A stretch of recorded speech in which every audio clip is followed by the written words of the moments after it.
Good day, sir. Peace and all good to you. I am Grace and Cecilia and De Los Reyes together with Miss Fatima Rose Dukdukan, Miss Dayan Arcales, and Miss Fatima Gakikla. We are the Group 7 and we're here to discuss about the understanding of the Filipino values as it influences one's culture. So the Filipino cultural values. So under the Filipino cultural values are the Filipino moral ideal, the ambivalent values, the double standard morality, and the core values of the Filipino. So first, let's talk about what is Filipino cultural values. So Filipino cultural values are shared assumption of what is right, good, or important in a certain society. It is derived from our culture or way of life. So the Filipino cultural values comes from our culture or way of life. The Filipino value system is defined by the way of people live their life as an influence of one's culture. It is the set of values or the value system that a majority of the Filipinos have historically held important in their lives, consisting their own unique assemblage of consistent ideologies, moral code, ethical principles, etiquette, and cultural and personal values that are promoted by their society. So under the Filipino cultural values is the Filipino moral ideal. So as you can see, the moral integrity is equals to the desirable idea, then success next to moral respectability. The Filipino moral ideal are measured in terms of moral respectability. So the Filipinos always act to protect their own sense of self-worth and that of others. Moreover, the Filipino believes that the moral integrity is the essential of becoming human. It is above the desire for material enrichment. Di baling mahirap basta't may dangal. So that's it for the Filipino moral ideal. Next is the ambivalent values, which will be discussed by Miss Fatima Rose Tukdukan. So next I'm going to present about the ambivalent values. First, what is ambivalent? So ambivalent is an adjective word, is having or showing simultaneous and contradictory attitudes or feelings towards something or someone. So it means two-sided. The word is usually used by a partly at the least thoughtful person who sees the benefits and disadvantage of both of two choices, A or B, yes or no, or positive or negative. So the following Filipino traits or values show an ambivalence of positive and negative aspects according to Professor Emerita Quito. Number 1 is hiya or shame. It is negative because it arrests or inhibits one action. This trait reduces one to smallness or to what Nietzsche calls the immorality of slaves, those congealing the soul of the Filipino and emasculating him, making him timid, meek, and weak. While it is positive because it contributes to peace of mind and lack of stress by not even trying to achieve. Next is number 2 is negaskugon or procrastination. Negaskugon is the attitude when we start something with interest and enthusiasm. Then after a very short time, we lose interest and stop whatever it is we are doing. So it is negative because by all means, standards, it begins ardently and dies down as soon as it begins. So this trait renders one inactive and unable to initiate things or to persevere. While it is positive because in a way, it makes a person nonchalant, detached, indifferent, nonplussed should do anything go wrong and hence conducive to peace and tranquility. Next, number 3 is pakikisama or group loyalty. It is negative because one closes one's eye to evils like graft and corruption in order to conserve peace and harmony in a group at the expense of one's comfort, while it is positive because one lives for others. Peace or lack of dissension is a constant goal. Next is the number 4, patigasan or test of strength. So it is negative because it is stubborn and resists all efforts at reconciliation. So the trait makes us childish, vindictive, irresponsible, and irrational.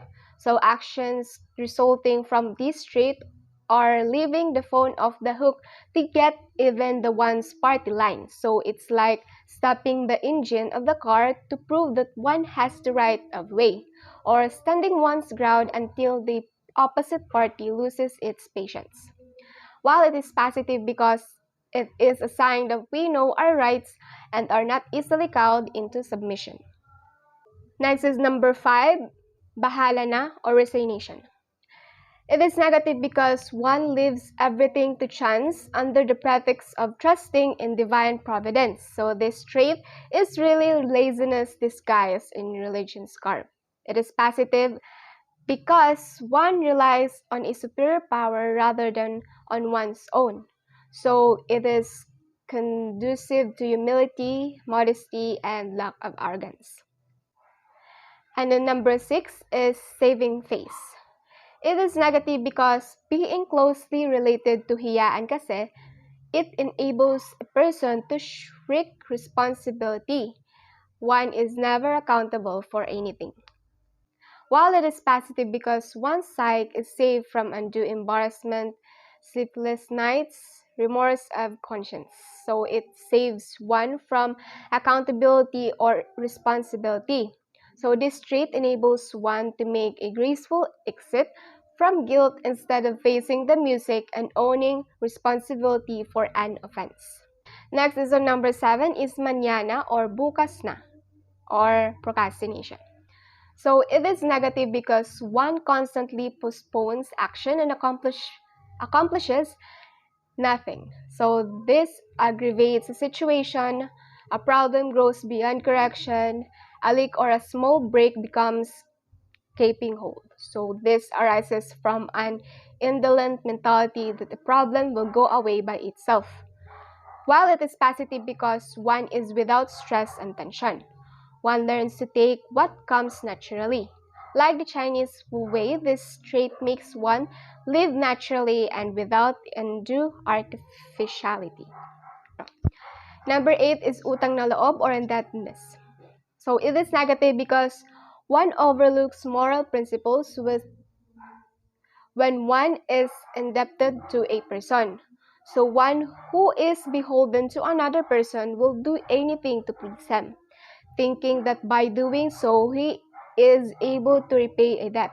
One condemns what the other person does and will never censure him for wrongdoing. While it is positive because it is cognition of one's indebtedness. This trait portrays the spirit behind the Filipino saying, "He who does not know how to look to the past will never reach his destination." And lastly, on number 9, kanya-kanya or self-centeredness. So it is negative because self-centered, one has no regard for others. So example is, so long as my family and I are not in need, I do not care about he would. While it is positive because one takes care of oneself and one's family. So blood is thicker than water. And next report is Miss Diane Arcales.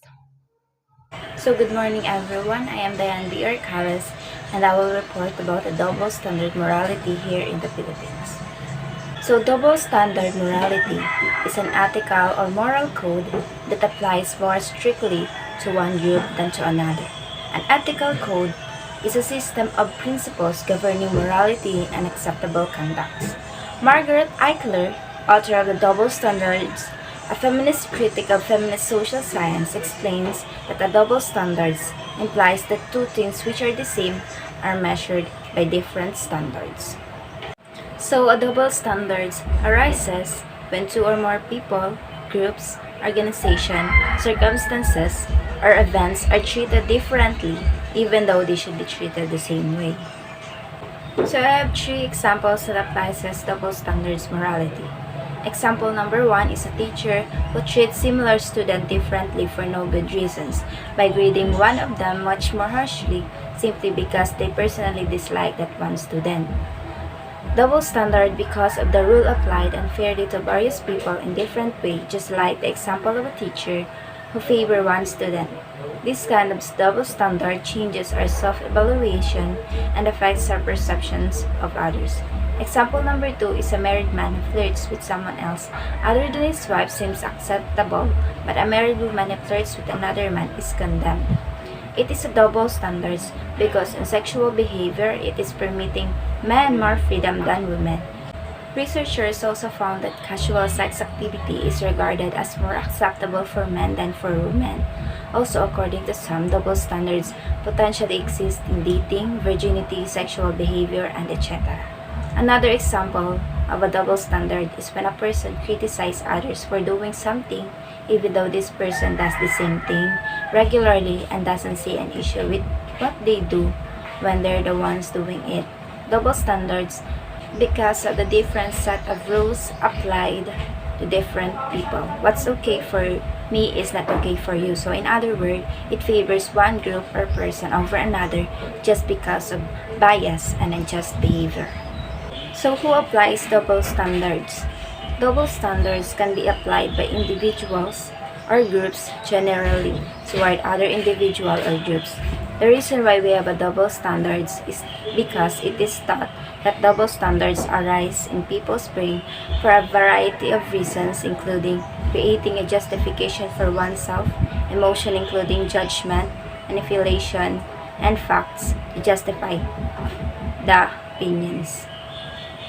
Filipino core values.